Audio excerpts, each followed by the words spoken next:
if you could identify yourself, that will help the Zoom viewers. Will do, thank you.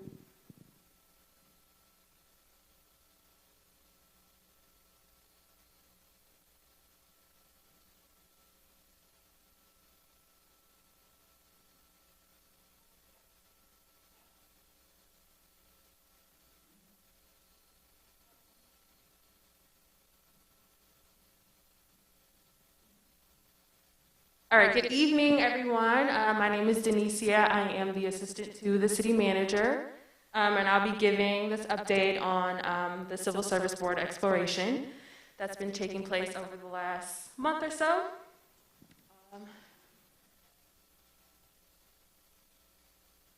So what we'll be going over is just an overview of exactly what we'll be talking about tonight.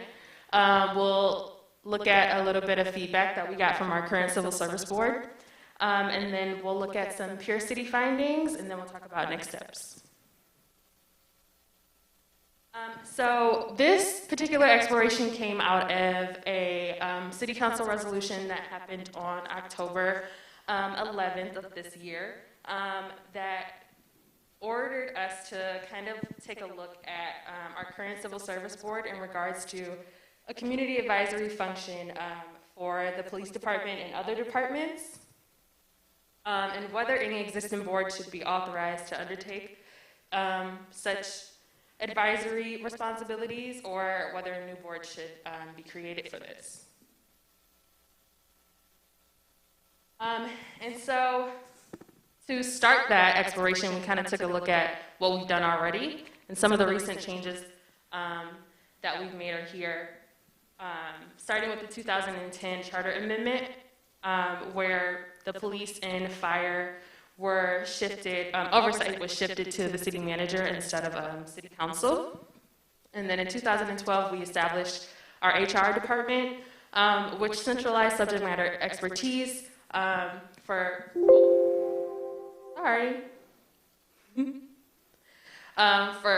policy coordination and addressing silos of information. And it centralized our recruitment, retention, and performance management into one place. And these particular changes were made for the purpose of increasing accountability and performance standards. And so a result of these changes is what we heard from our current Civil Service Board. And so our current Civil Service Board really felt that a lot of the work that they do was being duplicated by city staff. And they felt that the civil service role was being diminished and replaced with collective bargaining agreements. And generally, the board just desired more meaningful service responsibility with the city. And so it just seems like the board's scope is reduced due to this modernization that the city has done. So we also took a look at the current Civil Service Board duties. So these particular duties, they're numbered 1 through 5, but there's no particular order. But 1 and 3 in particular, they kind of go hand in hand. And that's the inventory and appraisal of all the positions, and then the duties classification plan, where generally through the rule book, the Civil Service Board is to study the duties and responsibilities of all the new positions. Any changes that are made to the duties and responsibilities are reported to the board. They look at any positions where individuals have left and kind of take a look at to see if we need a new position created out of that, or if we just want to fill that same position again. Generally, all of that is supposed to be done through the Civil Service Board, but is actually done through our Human Resources Department and then approved by the Civil Service Board. And then grievances are usually handled through unions, and unless there are non-union employees, which then the Civil Service Board handles those. As far as in-service personnel programs, departments do not report semi-annually to the Civil Service Board. They handle that within the department. And then for recruitment, public announcements, and vacancy requests are, handled within HR as well.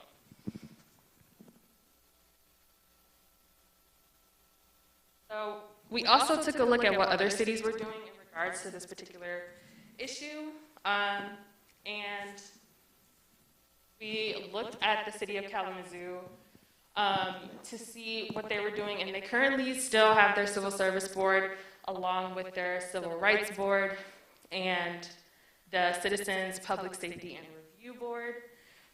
Their Civil Rights Board was created from their non-discrimination ordinance, and it reviews allegations and violations of the ordinance and makes recommendations to the city on how practices and policies that lead to discrimination can be changed. And then their Citizens Public Safety and Review Board was created to build more credibility, community trust, and confidence by participation in a process that will respond appropriately to allegations of misconduct by the Kalamazoo Department of Public Safety sworn personnel, along with other responsibilities. And then we took a look at Decatur, Georgia, who has their Better Together Advisory Board. And their Better Together Advisory Board was created out of their Better Together Community Action Plan to guide and advise the City Commission and the community around issues of equity. And the board's responsibilities include assisting city staff with public education and outreach activities that promote equity, inclusion, and engagement, supporting established programs and organizations in the community, working to promote a more just, welcoming, inclusive, equitable, compassionate city. They provide recommendations in all subject areas of equity, inclusion, and engagement to the city, among other responsibilities.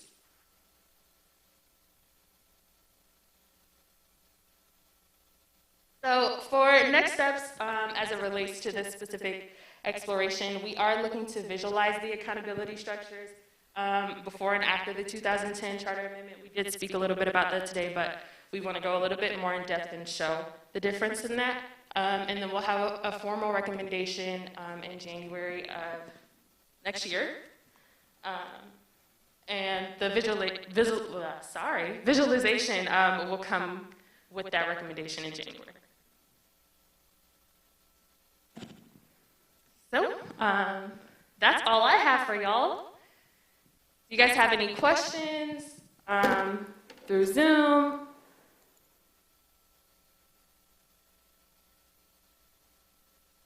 So we have one question in the chat. Is there a reason why we didn't research cities similar to our size? These cities are 3.5 times the size of Ferndale.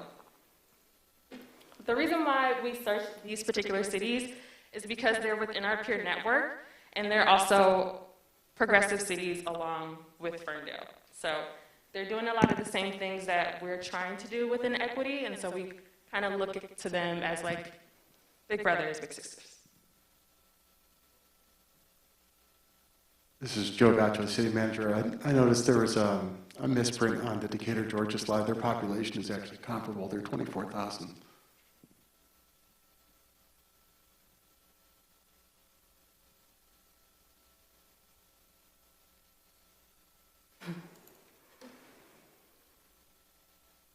Yes.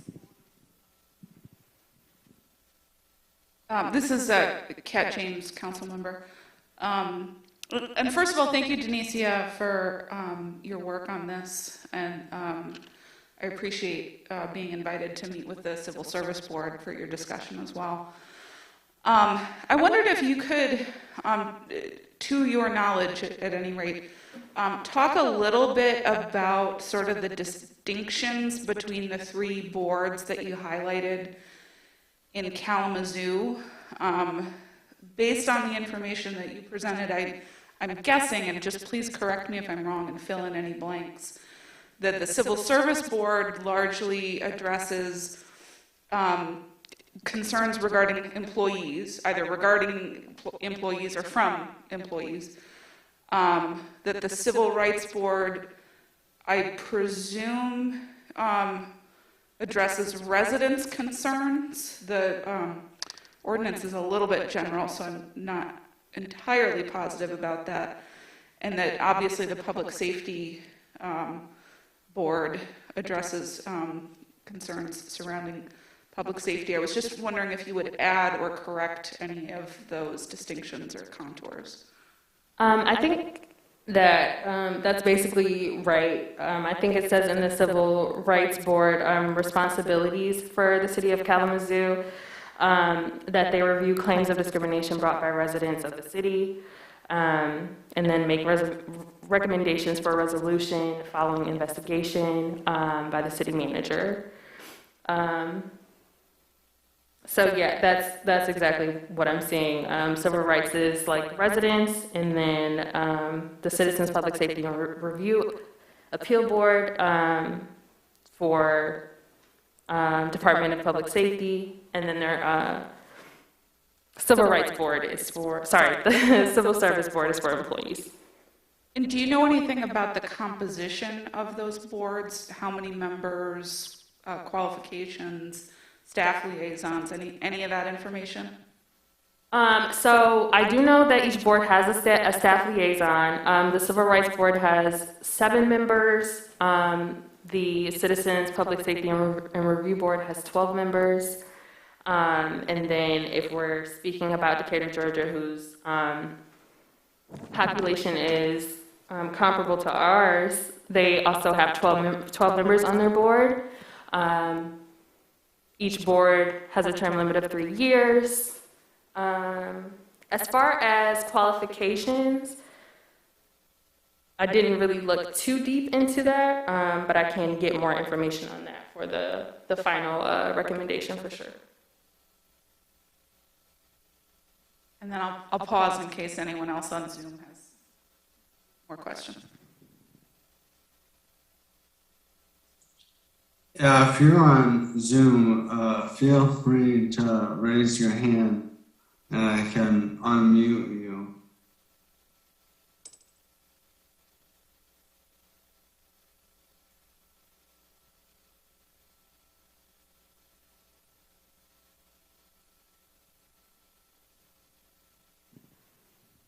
Hi, this is Melanie Piana, the mayor. You mentioned in preparation for, I think, the recommendation to council in January. One of the items that I asked for was a visual process. Can you talk a little bit about that, what we can expect to be included in that, so residents can understand the various ways of accountability being held now? My interest was to identify the gaps in accountability through a visualization flow process so that residents can understand what the Civil Service Board does, how they enter, and when do they enter, and what exactly are they trying to solve, versus where are the gaps that the residents are saying that we have in terms of citizen advisory. So that's kind of what I'm looking for.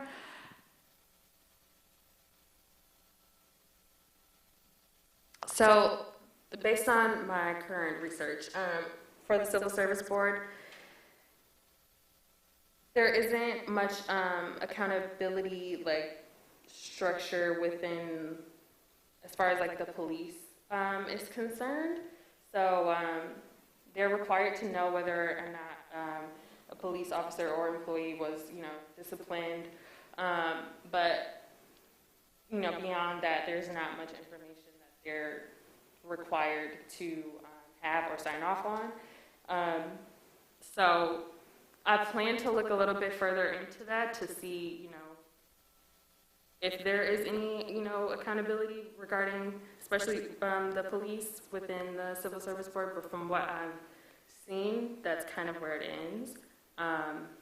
But the official recommendation will be a little bit more fleshed out, and you'll be able to actually see that visually. So. I almost said through the chair out of habit.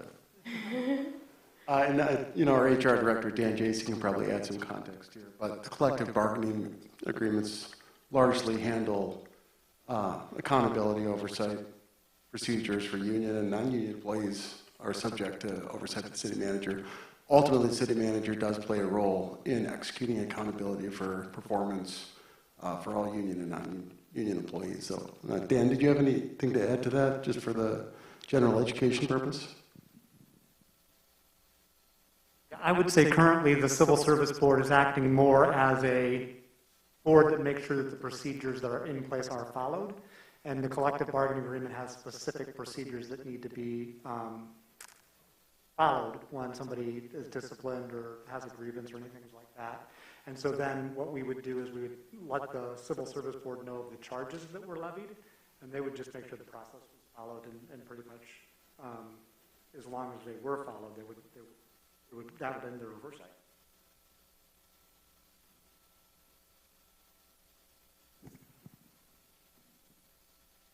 And we're open to take any more questions.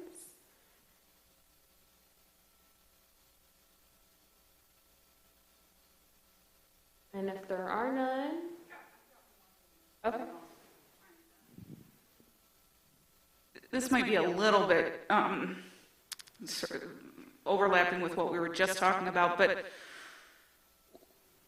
have you identified in the civil service provision of the charter or within the civil service rules, we've talked about, sorry, I got to back up one more time. We've talked a lot about how the establishment of an HR department and also collective bargaining agreements have really reduced the role of the Civil Service Board. So have you identified within the charter or the rules any gaps where if that board were eliminated, would there be any gap or something that fell through that is not already addressed by the establishment of something, since the Civil Service Board itself was established?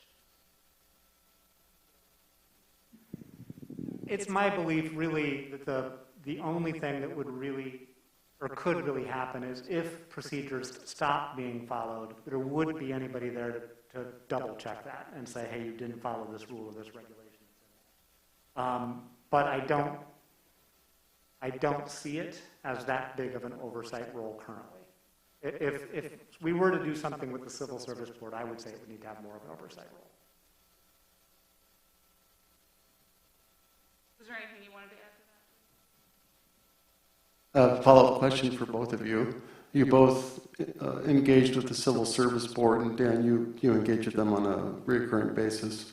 What are their feelings on continuing their appointments on the board as it stands today? The impression that I got was that they felt underutilized. That by the time information gets to them, all of the work is already done. They review a brief synopsis and sign off on it. So we have 3 really highly skilled, talented people who are, like I said, reviewing a summary and signing off.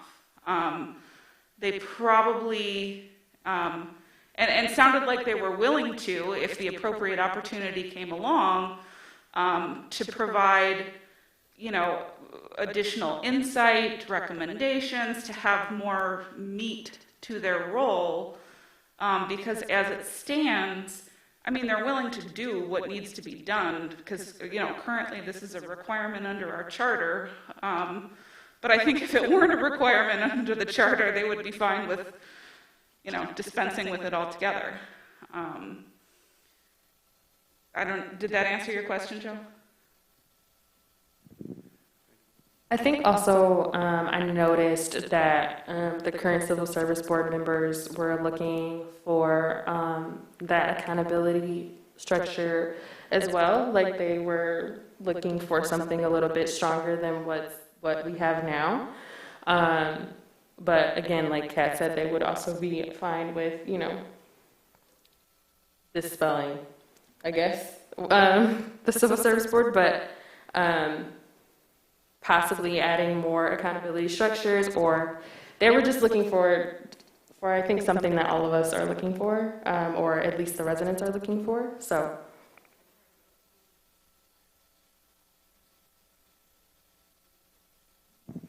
Sorry, folks, talking in the crowd. Are they looking for additional support and involvement in broadening their look at accountability, not just for employees, but want to be part of the citizen advisory, commission over, that works with the police department as well? I think so, yes, from the impression that I got, but they want it to be sound. They want it to be secure, and they don't want it to be something that, 3 months after its inception, it's useless. You know what I mean? They want it to have a little bit of substance to it. Right. We do have 2 hand raisers now. We'll go to Rachel first. Kyle, can I just add to that response really quickly? Sorry. Yeah. I just don't want to lose the thread in terms of the current Civil Service Board members. I think they're willing to be involved in any way that seems productive, but I think they also acknowledge that their strengths really lie in labor issues.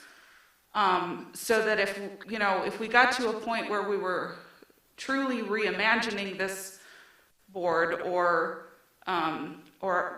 disbanding it and starting something new, I think we would have to reconsider what the qualifications and qualities are that we're looking for. They may or may not meet what we ultimately decide to seek. Are they willing to help redesign whatever the process is going forward?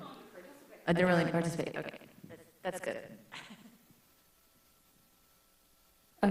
Kyle, we can go to hand raisers. Yeah, go ahead, Rachel.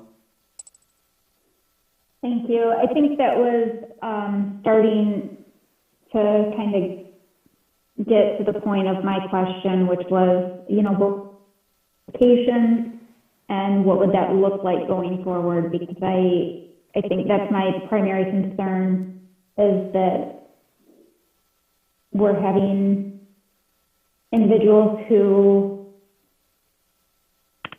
are going to be able to have an impact and be able to see things from maybe different perspectives on this committee versus, maybe what's already in place. I think as we do more research and particularly look at the qualifications of the peer city boards that we took a look at, we'll be able to better identify what the qualifications and, what a board like this may look like for us. And so I think that will come in the formal recommendation in January. And let's go to Kent Latosh. Hi, thanks for doing this presentation. I really appreciate it. And my question was about process. You say that the recommendations are going to come out at a January meeting, and I'm wondering what will happen at that time. Sounds like there'll be recommendations presented to the City Council. Will there be opportunity for the community to hear more about those recommendations and have some discussion, or will it move right to decision? So I'm wondering about that process. Thanks.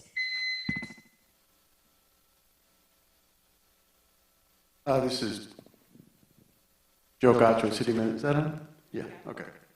Joe Gaccio, City Manager. For the resolution in October, we would be providing a recommendation on whether any of the models could be adapted into the Civil Service Board. In January, that would be open for discussion.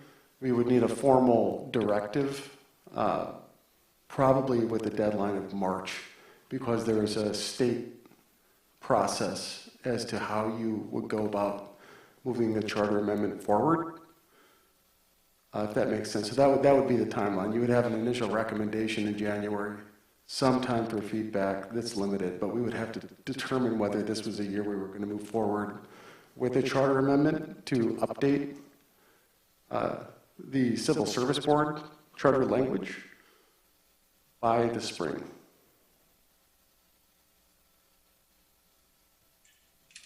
Councilmember Mikulski, and then Paul Echo. Hi.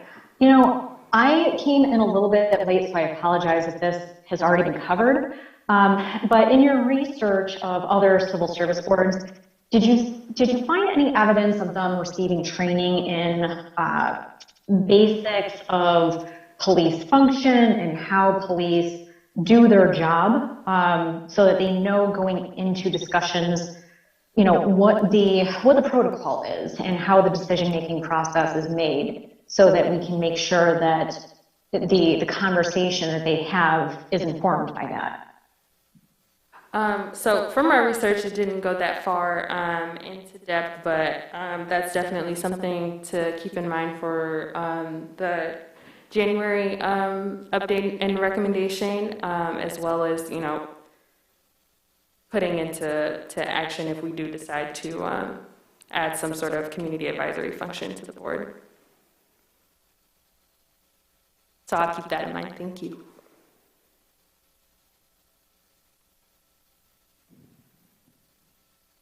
Councilman Polika, do you want to go? Sure. So my question revolves around function. What are the expectations of, actually, I guess it's more operation. How are we expecting this board or commission to operate? Are we expecting that residents are going to come to this board with concerns and this board is going to then investigate? Or is this board going to be just investigating anything that they think may be of concern? I guess I just don't understand how this board is going to operate. You know, currently the Civil Service Board meets, you know, once a month, and they have nothing to talk about because nothing has been brought to them. How is something going to be brought to this board? And how much, for lack of a better word, how much reign is this board going to have to investigate matters? Do you mind if I think those are great questions that, and they're policy questions, and it's going to have some recommendations to council how that could operate, but I also expect feedback from the residents into that policy making as well, how it's going to function. How I talk about this process, if I just may, is the Civil Service Board policy was written when the charter was created, so it's 100 years old, right? So 100 years old of a function of a past that is no longer functioning how we operate now. But we're beholden to the Civil Board, and it had some updates in the early 2000s, right? Some amendments. So we're beholden to policy that's in the charter. And I talk about how do we unwind, which is no longer giving us value in terms of, because our processes have changed. It's not meeting the needs of the residents. It clearly isn't meeting the needs of the board members who are appointed. And then how do we layer on with the new request of the police citizens advisory duties? And we still need to identify how that's going to be structured, what their duties and responsibilities are going to be, what the skill sets we're looking for in terms of backgrounds for the people who appoint, and then how will they fit into the current flow of HR, accountability with the city manager, the police chief, and is there any connection in the future to a Civil Service Board? Will the Civil Service Board still be intact, or do we remove it and start with something entirely new that's an ordinance that is more flexible rather than going in the ordinance? So for me, these are all strategic policy questions that have to be nailed down fairly quickly. Over the next 2-3 months. I know our residents at our last major meeting expressed, you know, concern of a very long study period, and I don't think we're going to have that. But there is still a lot of unknowns at this point, but staff and council are committed to figuring out what they are and coming up with a recommendation. And I expect more resident engagement after the recommendation. The recommendation doesn't mean that we've adopted what is going forward. It's a recommendation where council gives feedback at that meeting, and then the next 2-3 months is the refinement and getting ready to adopt the final approach. Is that correct? Am I describing that process correctly going forward?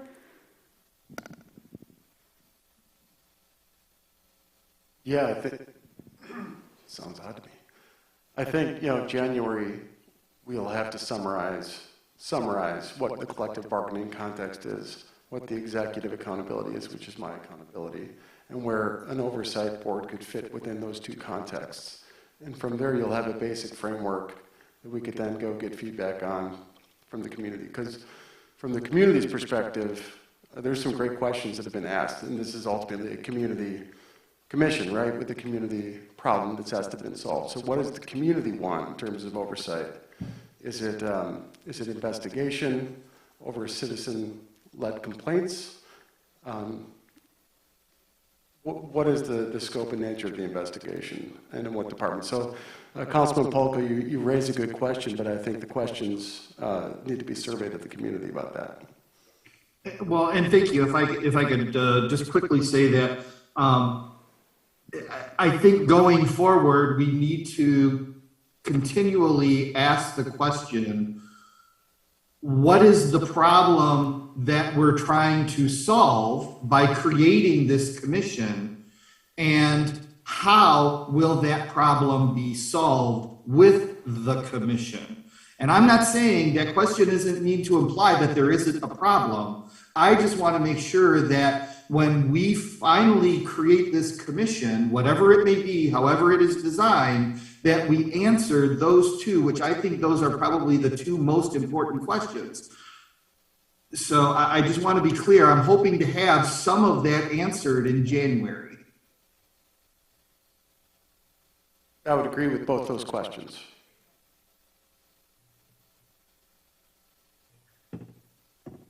Thank you.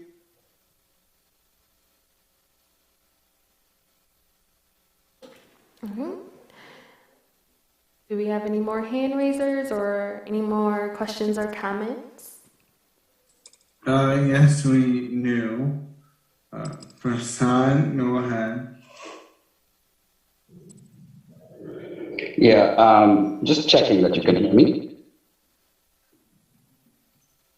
Can you? Yes, sorry. Okay, thank you. Thank you for this conversation. I've been listening. I think I have to say I'm a little surprised by Councilman Polika's questions. I don't remember whether Councilman Polika was on council when the original anti-racism resolution was passed in June 8th of 2020. But if it was, that would have been a great time to ask the question about the scope of the Community Advisory Board, because the language of that anti-racism amendment or the anti-racism resolution specifically said, and it didn't say Community Advisory Board functions in an existing structure. It called for the formation of a Community Advisory Board. Now, I understand that in October, a new resolution was passed to look at whether the Civil Service Commission could take on the functions of a Community Advisory Board. But the original resolution from last year had already envisioned the formation of such a board. Would have been a good time to ask the question then. What is the scope of this? Now, let me try to be constructive here, because I clearly was critical the last time. But let me try to be constructive and say, I think the place to find the answer to those questions is to go in to the report written by the National Association for Civilian Oversight of Law Enforcement, NACO. They have an extensive report with multiple cities, community advisory functions or civilian oversight functions. And in each of those, they list how many people are on these civilian oversight bodies, what are their qualifications, how many of them are from the police department, how many of them are from the city, how many of them are from the residents community, and what is the scope and scale of each one of those. And they have multiple models. So I would highly recommend that people go to that and do that research in order to help answer these questions, so that we don't keep coming back to the same question about what is the nature of a community advisory board that was passed by the city in June of 2020. Thank you. Thank you, Prasad. I'll definitely make sure I look into that.